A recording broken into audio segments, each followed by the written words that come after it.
வணக்கம் நண்பர்களே. நீங்கள் கனெக்டிங் ஃப்ளைட் மூலியமா வெளிநாட்டுக்கு போகிறீங்கன்னா, இந்த வீடியோ உங்களுக்கு முக்கியமானதா இருக்கும். ஏன்னா, இந்த வீடியோவில் கனெக்டிங் ஃப்ளைட் பற்றியான கம்ப்ளீட் இன்ஃபர்மேஷன் வந்து நான் கொடுத்துருக்கேன். என்னென்னு பார்த்தீங்கன்னா, domestic flight to international flight. அதிலே வந்து ஒரே ஏர்லைன்ஸில் டிக்கெட் புக் பண்ணால் என்ன பண்ணணும், டிஃப்ரெண்ட் ஏர்லைன்ஸில் புக் பண்ணி தான் என்ன பண்ணணும்.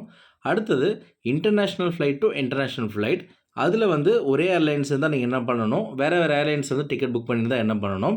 அதே போல் ஃபாரின்லேருந்து இந்தியாவுக்கு வரவங்க கனெக்டிங் ஃப்ளைட் மூலம் வந்தாங்கன்னா, அவங்க என்ன பண்ணணும். இது போல் கம்ப்ளீட் இன்ஃபர்மேஷன் வந்து உங்களுக்கு கொடுத்துருக்கேன். வீடியோ ஸ்கிப் பண்ண முடிச்சா அப்புறம் கண்டிப்பாக உங்களுக்கு பயனுள்ளதாக இருக்கும். வாங்க வீடியோக்குள்ளே போகலாம். நீங்கள் ஃபஸ்ட்டு செக்டார் வந்து டொமஸ்டிக் ஃப்ளைட் ஆகவும், 2வது ஃப்ளைட் வந்து இன்டர்நேஷ்னல் ஃப்ளைட்டாக நீங்கள் டிக்கெட் புக் பண்ணியிருந்தீங்கன்னா, நீங்கள் என்ன பண்ணணும்னு பார்த்தீங்கன்னா, உதாரணமாக நீங்கள் வந்து இண்டிகோ ஏர்லைன்ஸ் தான் டிக்கெட் புக் பண்ணியிருக்கீங்க. மதுரை டு சென்னை வந்து டொமஸ்டிக் செக்டாராகவும், சென்னை டு ரியாத் வந்து இன்டர்நேஷ்னல் செக்டாரும் நீங்கள் டிக்கெட் புக் பண்ணியிருக்கீங்க. அப்படின்னா நீங்கள் என்ன பண்ணணும்னு பார்த்தீங்கன்னா, மதுரை ஏர்போர்ட்டுக்கு ரிப்போர்ட் பண்ண பிறகு, உங்களுடைய டிக்கெட் காப்பியை வந்து நீங்கள் கொடுத்தீங்கன்னா, செக்இன் கவுண்டரில் என்ன பண்ணுவாங்க, உங்களுக்கு 2 செக்டார் போர்டிங் கார்டு வந்து இஷ்யூ பண்ணுவாங்க. ஒன்று வந்து மதுரை டு சென்னை போர்டிங் கார்டும், சென்னை டு ரியாத்தோட போர்டிங் கார்டும் உங்களுக்கு இஷ்யூ பண்ணிவிடுவாங்க. உங்களுக்கு லக்கேஜ் ஏதாவது இருந்துச்சுன்னா, மதுரையிலே உங்களுக்கு அக்செப்ட் பண்ணிவிட்டு, அந்த லக்கேஜை வந்து உங்களுக்கு ரியாத் வரைக்கும் டேக் பண்ணிவிடுவாங்க. அப்படின்னா என்ன அர்த்தம்னா, நீங்கள் உங்களோட லக்கேஜை வந்து சென்னையில் போய் எடுக்க வேண்டிய அவசியம் கிடையாது. அடுத்தது நீங்கள் என்ன பண்ணணும்னா, மதுரை டு சென்னை வந்து டொமஸ்டிக் ஃப்ளைட்னால, மதுரையில் வந்து இமிக்ரேஷன் வந்து நீங்கள் கிளியர் பண்ண தேவையில்ல. டொமஸ்டிக் ஃப்ளைட்டில் தான் நீங்கள் ட்ராவல் பண்ண வேண்டியது இருக்கும். மதுரை டு சென்னை வந்து டொமஸ்டிக் ஃப்ளைட்டில் ட்ராவல் பண்ண பிறகு, நீங்கள் சென்னையில் இறங்குனதுக்கப்புறம் டொமஸ்டிக் அரைவல் வந்து உங்களுக்கு வருவீங்க. டொமஸ்டிக் அரைவல் இருந்து நீங்கள் இன்டர்நேஷ்னல் டெர்மினலுக்கு நீங்கள் போகணும். சென்னையில் பார்த்தீங்கன்னா, இன்டர்நேஷ்னல் டெர்மினல், டொமஸ்டிக் டெர்மினல் தனித்தனியாக இருக்குது. அதனால் நீங்கள் சென்னை ஏர்போர்ட்டில் இறங்குனதுக்கப்புறம் இன்டர்நேஷ்னல் டெர்மினலுக்கு நீங்கள் போகணும். இதுக்கு நீங்கள் ஏர்போர்ட் விட்டு வெளியே போக தேவையில்ல. டொமஸ்டிக் அரைவல்லே வந்து உங்களுக்கு ட்ரான்ஸ்ஃபர் அப்படின்னு சொல்லி ஒரு போர்டு இருக்கும். அந்த போர்டை நீங்கள் ஃபாலோ பண்ணிங்கன்னா, இன்டர்நேஷ்னல் டிபார்ச்சர் கேட்டுக்கு வந்து அது கொண்டு போய் சேர்க்கும். இன்டர்நேஷ்னல் டிபார்ச்சர் கேட்டில் உங்களுடைய போர்டிங் கார்டும், உங்களுடைய பாஸ்போர்ட்டும் நீங்கள் கொடுத்தீங்கன்னா, அவங்க செக் பண்ணிவிட்டு உங்களை வந்து ஏர்போர்ட் உள்ள போகிறதுக்கு அனுமதிப்பாங்க. இமிக்ரேஷன் கஸ்டம்ஸும் நீங்கள் சென்னை ஏர்போர்ட்டில் தான் நீங்கள் கிளியர் பண்ணணும்.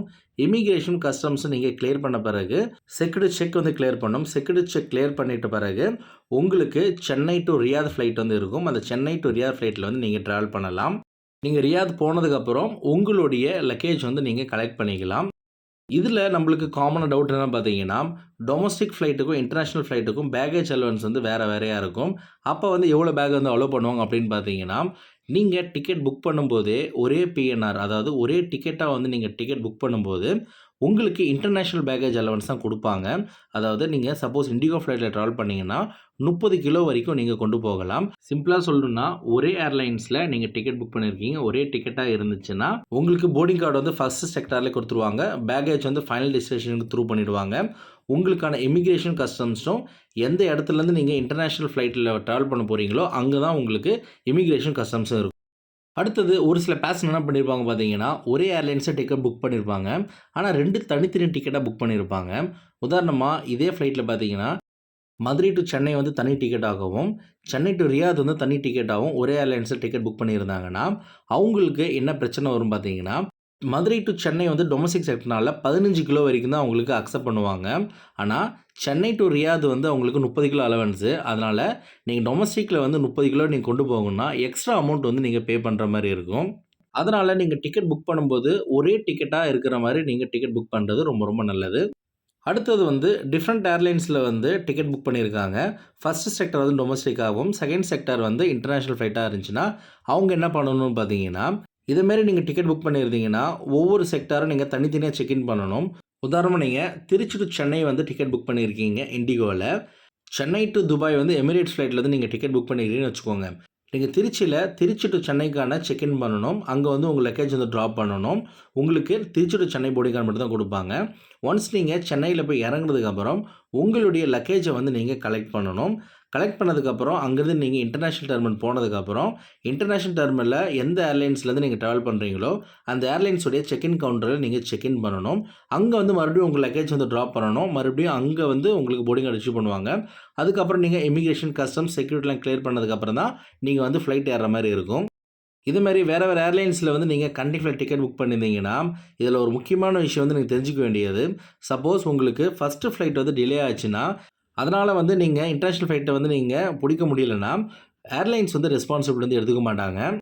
அதனால சப்போஸ் நீங்கள் வேறு ஏர்லைன்ஸில் வந்து டிக்கெட் புக் பண்ணாலும் கனெக்டிங் டைம் வந்து குறைஞ்சபட்சம் வந்து ஒரு 5 மணி நேரத்தில் 6 மணி நேரம் இருந்தால் தான் உங்களுக்கு அடுத்த ஃப்ளைட் பிடிக்கிறதுக்கு ஈஸியாக இருக்கும்.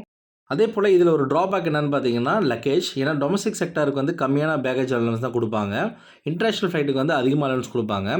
அதனால் நீங்கள் அதிகமான லக்கேஜ் வந்து நீங்கள் கொண்டு போகணும்னு நினச்சிங்கன்னா டொமஸ்டிக் செக்டாரில் எக்ஸஸ் பேக்கேஜ் வந்து நீங்கள் பே பண்ணி எடுத்துகிட்டு போகிற மாதிரி இருக்கும். அடுத்தது நீங்கள் வந்து டொமஸ்டிக் ஃப்ளைட் புக் பண்ணிவிட்டு இன்டர்நேஷ்னல் ஃப்ளைட் வந்து நீங்கள் புக் பண்ணுறீங்கன்னா நீங்கள் எந்த இடத்துல கனெக்டிங் ஃப்ளைட்டோ அந்த ஏர்போர்ட்டை பற்றி நீங்கள் தெரிஞ்சுக்கிறது ரொம்ப நல்லது. ஏன்னா ஒரு சில பேசஞ்சர் வந்து சென்னையிலேருந்து பாம்பே போயிட்டு பாம்பேலேருந்து இன்டர்நேஷ்னல் ஃப்ளைட் போவாங்க. அதே போல் டெல்லி போயிட்டு அங்கேருந்து இன்டர்நேஷ்னல் ஃப்ளைட் போவாங்க. அதனால் இது போல் ஏர்போர்ட்டில் வந்து இன்டர்நேஷ்னல் டெர்மினல் எங்கே இருக்குது ஏன்னு பார்த்தீங்கன்னா ஒரு சில ஏர்போர்ட்லாம் பார்த்தீங்கன்னா இன்டர்நேஷ்னல் டெர்மினல் டொமஸ்டிக் டெர்மினல் ஒரே இடத்துல இருக்கும். உதாரணமாக நீங்கள் டெல்லியில் வந்து இண்டிகோ ஃப்ளைட் ட்ராவல் பண்ணிங்கன்னா ஒரே டெர்மினலே வந்து உங்களுக்கு டொமஸ்டிக் இன்டர்நேஷ்னலாக இருக்குது. அதனால் கனெக்டிங் டைம் வந்து உங்களுக்கு ஈஸியாக இருக்கும். உங்களுக்கு கனெக்டிங் ஏர்போர்ட்டில் வந்து எந்த டெர்மினல் எங்கே இருக்குது எப்படி போகணும் அப்படின்னு தெரியலனா கமெண்ட் செக்ஷனில் கமெண்ட் பண்ணுங்கள். நான் கண்டிப்பாக உங்களை ரிப்ளை பண்ணுவேன்.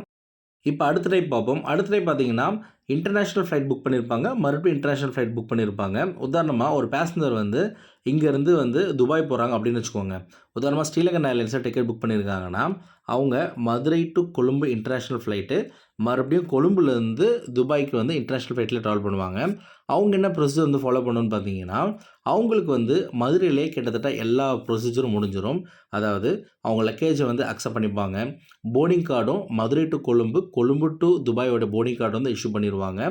இமிக்ரேஷன் கஸ்டம்ஸ் எல்லாமே மதுரையிலேயே முடிஞ்சிடும். மதுரையிலேருந்து கொழும்புக்கு இன்டர்நேஷ்னல் ஃப்ளைட் ட்ராவல் பண்ணிவிட்டு கொழும்புலேருந்து துபாய்க்கு போகிறதுக்கு அவங்க என்ன பண்ணுவாங்கன்னா கொழும்பு ஏர்போர்ட்லேயே வந்து டிரான்சிட் கேட் அப்படின்னு இருக்கும். அந்த டிரான்சிட் கேட் மூலியமாக டைரெக்டாக அடுத்த இன்டர்நேஷ்னல் ஃப்ளைட்டோடைய செக்யூரிட்டி செக் வந்து போயிடுவாங்க. அங்கேருந்து அவங்க கொழும்புலேருந்து துபாய் ஃப்ளைட்டை வந்து பிடிக்கிற மாதிரி இருக்கும். அதே போல் இதில் ஒரு நல்ல விஷயம் என்னென்னு பார்த்தீங்கன்னா ஒரே ஏர்லைன்ஸில் நீங்கள் டிக்கெட் புக் பண்ணுறதுனால உங்களுக்கு இன்டர்நேஷ்னல் பேக்கேஜ் அலவன்ஸ் தான் உங்களுக்கு கிடைக்கும். அதே போல் உங்கள் லக்கேஜ் வந்து ஃபைனல் டெஸ்டினேஷன் வந்து உங்களுக்கு ட்ரான்ஸ்ஃபர் பண்ணிவிடுவாங்க. நீங்கள் நடுவில் கொழும்பு போயிட்டு நீங்கள் எடுக்க தேவையில்ல. அடுத்தது இது போல் international flight to international flight வந்து கனெக்டிங்கில் போகும்போது பேசஞ்சர் தெரிஞ்சுக்க வேண்டியது ஒரு சில ஏர்போர்ட் வழியாக அவங்க போகும்போது மோர் தென் 12 மணி நேரம் மேலே இருந்தாங்கன்னா அவங்க வந்து அந்த நாட்டுக்கான டிரான்சிட் விசா எடுக்கிற மாதிரி இருக்கும். உதாரணமாக ஒரு பேசஞ்சர் வந்து இந்தியாவிலேருந்து கனடா போகிறாரு வச்சுக்கோங்க. இந்தியா டு ஃப்ரான்ஸ் போயிட்டு ஃப்ரான்ஸ்லேருந்து அவர் வந்து கனடா போகிறாருன்னா ஃப்ரான்ஸில் வந்து அவங்க வந்து டிரான்சிட் விசா எடுக்கணும். ஆனால் அதே பேசஞ்சர் வந்து இந்தியாவிலேருந்து துபாய் போயிட்டு துபாயிலேருந்து கனடா போனாருன்னா அவங்க வந்து டிரான்சிட் விசா எடுக்க தேவையில்ல. இதுமாதிரி ட்ராவல் பண்ணுறவங்களுக்கு நிறைய கண்டிஷன்ஸ் இருக்குது. சப்போஸ் உங்களுக்கு டிரான்சிட் விசா பற்றி தெரிஞ்சுக்கணுன்னா நீங்கள் கமெண்ட் சைடில் கமெண்ட் பண்ணுங்கள். கண்டிப்பாக நான் செக் பண்ணிட்டு கரெக்டாக அதுக்கான ரிப்ளை கொடுக்குறேன். இப்போ நம்ம அடுத்த கேட்டகரி பார்ப்போம். அடுத்த கேட்டகரி பார்த்தீங்கன்னா 2 டிஃப்ரெண்ட் இன்டர்நேஷ்னல் ஏர்லைன்ஸில் வந்து டிக்கெட் புக் பண்ணியிருப்பாங்க. உதாரணமாக திருச்சியிலேருந்து கொழும்புல வந்து ஸ்ரீலங்கன் ஏர்லைன்ஸ் ஆகவும் ஸ்ரீலங்கன் ஏர்லைன்ஸ்லேருந்து துபாய்க்கு வந்து கத்தார் ஏர்லைன்ஸில் டிக்கெட் புக் பண்ணியிருந்தாங்கன்னா அவங்க என்ன பண்ணணும்னு பார்த்தீங்கன்னா அதுக்கு முன்னாடி நம்ம தெரிஞ்சுக்க வேண்டியது ஒரு சில இன்டர்நேஷ்னல் எல்லாமே சேர்ந்து ஒரு வந்து குரூப்பாக ஃபார்ம் பண்ணி அதுக்கு ஒரு நேம் வச்சுருப்பாங்க. உதாரணமாக ஒன் வேர்ல்டு அப்படின்னு சொல்லிட்டு ஒரு எடுத்துக்கிட்டிங்கன்னா இதில் வந்து ஒரு 10லேருந்து ஒரு 13 இன்டர்நேஷ்னல் ஏர்லைன்ஸ் வந்து ஒரு கோஷேராக இருப்பாங்க. இதில் என்ன அட்வான்டேஜ் பார்த்தீங்கன்னா இந்த 13 ஃப்ளைட்டில் வந்து நீங்கள் மாற்றி டிக்கெட் புக் பண்ணாலும் ஏர்லைன்ஸ் வந்து உங்களை அக்செப்ட் பண்ணிப்பாங்க. உதாரணமாக நீங்கள் திருச்சி டு கொள்ளும் போது ஸ்ரீலங்கன் ஏர்லைன்ஸில் டிக்கெட் புக் பண்ணியிருப்பீங்க. ஸ்ரீலங்காவிலேருந்து துபாய்க்கு வந்து நீங்கள் கத்தார்லேருந்து டிக்கெட் புக் பண்ணியிருந்தீங்கன்னா இது வந்து ஒன் வேல் குரூப்பில் இருக்கிறதுனால ஸ்ரீலங்கன் ஏர்லைன்ஸில் திருச்சியிலே உங்களுக்கு அக்செப்ட் பண்ணுவாங்க. அது மட்டும் இல்லாமல் கத்தார் ஏர்லைன்ஸில் என்ன பேக்கேஜ் அலவன்ஸோ அதை வந்து ஸ்ரீலங்கன் ஏர்லைன்ஸ்லேயும் உங்களுக்கு கொடுப்பாங்க. அது மட்டும் இல்லாமல் லக்கேஜ் வந்து நீங்கள் கொழும்புல போய் எடுக்க தேவையில்ல. இமிக்ரேஷன் கஸ்டம்ஸும் உங்களுக்கு திருச்சியிலே உங்களுக்கு முடிஞ்சிடும். இதை பார்த்தீங்கன்னா நீங்கள் ஒரே ஏர்லைன்ஸில் டிக்கெட் புக் பண்ணிங்கன்னா நீங்கள் என்னென்ன ப்ரொசீஜர் ஃபாலோ பண்ணீங்களோ அதே ப்ரொசீஜர் தான் இந்த கோஷேரில் வந்து நீங்கள் டிக்கெட் புக் பண்ணியிருந்தீங்கனாலும் ஒரே ப்ரொசீஜர் தான் ஃபாலோ பண்ணுவீங்க. ஆனால் வேறு ஏர்லைன்ஸில் வந்து நீங்கள் ட்ராவல் பண்ணுவீங்க. இப்போ அடுத்த டைப் பார்ப்போம். அடுத்த டைப் வந்து 2 இன்டர்நேஷ்னல் ஃப்ளைட்டு எந்த ஒரு டைப்புமே கிடையாது. அதாவது கோஷர் பார்ட்னர் எதுவுமே கிடையாது. அப்படி வந்து நீங்கள் டிக்கெட் புக் பண்ணியிருந்தீங்கன்னா நீங்கள் என்ன பண்ணணும்னு பார்த்தீங்கன்னா நீங்கள் இன்டர்நேஷ்னல் ஃப்ளைட் வந்து எங்கே ஸ்டார்ட் பண்ணுறீங்களோ அங்கே வந்து உங்களுக்கு இமிக்ரேஷன் முடிஞ்சிடும். பேக்கேஜ் வந்து அக்செப்ட் பண்ணிவிடுவாங்க. ஆனால் ஃபைனல் டெஸ்டினேஷனுக்கு உங்களோட லக்கேஜ் வந்து த்ரூ பண்ண மாட்டாங்க. ஃபைனல் டெஸ்டினேஷனுக்கு வந்து பேக்கேஜ் வந்து த்ரூ பண்ணணும்னா நீங்கள் வந்து பணம் கொடுத்து வந்து சர்வீஸ் எடுக்கணும். உதாரணமாக நீங்கள் துபாய் வழியாக நீங்கள் வேறு நாட்டுக்கு நீங்கள் போகிறீங்கன்னா துபாயில் வந்து மரபா சர்வீஸ் அப்படின்னு இருக்குது. அதை வந்து ஆன்லைனில் அவைல் பண்ணிட்டீங்கன்னா உங்கள் லக்கேஜ் வந்து ஃபைனல் டெஸ்டினேஷன் த்ரூ பண்ணிவிடுவாங்க. நீங்களும் வந்து ஏர்போர்ட் விட்டு வெளியே போக தேவையில்ல. ஏர்போர்ட் உள்ளே டிரான்சிட் கேட் இருக்கும். இந்த டிரான்சிட் கேட் மூலிமா நீங்கள் அடுத்த டிபார்ச்சரை டேரெக்டாக போயிடலாம். அப்படி இல்லைனா உங்களுக்கு கனெக்டிங் பாயிண்ட் எங்கவோ அதாவது கனெக்டிங் நாடு எதுவோ அந்த நாட்டில வந்து உங்களுடைய லக்கேஜ வந்து நீங்க கலெக்ட் பண்ணிட்டு, மறுபடியும் அடுத்த செக்டாருக்கு வந்து நீங்க புதுசா செக் இன் பண்ணணும். அதாவது இமிகிரேஷன் கிளியர் பண்ணணும். எல்லா ப்ராசஸும் உங்களுக்கு ஃபர்ஸ்ட்லேருந்து ஸ்டார்ட் ஆகுற மாரி இருக்கும். இது போல வேற ஃப்ளைட் அதாவது வேற இன்டர்நேஷனல் ஃப்ளைட்ல வந்து நீங்க டிக்கெட் புக் பண்ணும்போது ரொம்ப கவனமா இருக்கணும். ஏன்னா, டொமஸ்டிக் ஃப்ளைட்னா உங்களுக்கு டொமஸ்டிக் டெர்மினல், இன்டர்நேஷனல் டெர்மினல் நம்ம இந்தியால ஈஸியா தேறிரும். ஆனா, நீங்க வெளிநாட்டுக்கு போகும்போது எந்த டெர்மினல்ல எந்த ஃப்ளைட் ஆப்பரேட் பண்றாங்க, ஒரு டெர்மினல்லேருந்து இன்னொரு டெர்மினல் மாறுறதுக்கு எவ்வளோ டைம் ஆகும்? நீங்க பஸ்ல போணுமா? இல்ல வந்து வாக்கிங்ல போயிற முடியுமா? இத போல பல கேள்விகள் இருக்கும். அதனால நீங்க டிராவல் பண்றதுக்கு முன்னாடி அதெல்லாம் என்ஷூர் பண்ணிக்கோங்க. பெரும்பாலும் வந்து நீங்க ஒரே ஏர்லைன்ஸ்ல வந்து நீங்க டிக்கெட் புக் பண்ணீங்கன்னா, உங்களுக்கு எந்த பிரச்சனையும் இருக்காது. அது மட்டும் இல்லாம, இந்த இன்டர்நேஷனல் ஃப்ளைட்ல வந்து டிக்கெட் புக் பண்ணும்போது, டைரக்ட்டா அஃபிஷியல் வெப்சைட் அட்ரஸ்ல நீங்க டிக்கெட் புக் பண்ணணும். அப்படி இல்லனா, உங்களுக்கு தெரிஞ்ச ஏஜென்ட் மூலியமாவும் நீங்க டிக்கெட் புக் பண்ணீங்கன்னா, எந்த பிரச்சனையும் இருக்காது. நீங்களா வந்து டிக்கெட் புக் பண்ணும்போது, அதாவது மேக் மை ட்ரிப், எக்ஸிகோ, கோஐபிகோ இது போல வெப்சைட்ல வந்து நீங்க டிக்கெட் சர்ச் பண்ணும்போது, அது வந்து பாசிபிள் கனெக்டிங் வந்து காட்டும். ஃபேர் வந்து உங்களுக்கு கம்மியா காட்டும். ஆனா, ஒரு சில டைம்ல என்ன ஆகும்னு பார்த்தீங்கன்னா, ஒண்ணு வந்து லோ காஸ்ட் கேரியரா இருக்கும். ஒண்ணு வந்து ஃபுல் சர்வீஸ் கேரியரா இருக்கும். அப்படி பார்க்கும்போது 2 ஏர்லைன்ஸும் வந்து அக்ரீமெண்ட் இருக்காது. அதுபோல உங்களுக்கு பேக்கேஜும் அக்செப்ட் பண்ண மாட்டாங்க. அதனால நீங்க என்ன பண்ணணும்னா, டிக்கெட் புக் பண்ணும்போது நல்லா என்ஷூர் பண்ணிக்கோங்க. இந்த ஃப்ளைட்ல போகும்போது என்னென்ன பண்ணணும், என்னென்ன பண்ணக்கூடாது எல்லாம் என்ஷூர் பண்ணிட்டு டிக்கெட் புக் பண்ணது ரொம்ப நல்லது. அடுத்தது ஃபாரின்லேருந்து இந்தியாவுக்கு வரவங்க 2 செக்டார் டிக்கெட் புக் பண்ணுவாங்க. ஒண்ணு வந்து இன்டர்நேஷனல் ஃப்ளைட் ஆகவும், அடுத்தது டொமஸ்டிக் ஃப்ளைட் வந்து டிக்கெட் புக் பண்ணியிருப்பாங்க. அவங்க என்ன பண்ணணும்னு பார்த்தீங்கன்னா, உதாரணமா துபாயிலேருந்து டெல்லிக்கு வந்து இன்டர்நேஷனல் ஃப்ளைட்டும், டெல்லியிலேருந்து திருச்சிக்கு வந்து நார்மல் ஃப்ளைட் அதாவது டொமஸ்டிக் ஃப்ளைட்ல வராங்கன்னா, அவங்க வந்து டெல்லியில வந்து இமிகிரேஷன், கஸ்டம்ஸ் எல்லாமே முடிச்சுட்டு, லக்கேஜ வந்து கலெக்ட் பண்ணிட்டு, மறுபடியும் வந்து டெல்லி டூ திருச்சி ஃப்ளைட்ட வந்து செக் இன் பண்ணி லக்கேஜ் வந்து குடுக்கணும். அதே போல தான் ஒரே ஏர்லைன்ஸ்ல நீங்க டிக்கெட் புக் பண்ணியிருந்தா, டொமஸ்டிக் ஃப்ளைட்டு உங்களுக்கு ஃபுல் பேக்கேஜ் அலோவன்ஸ் குடுப்பாங்க.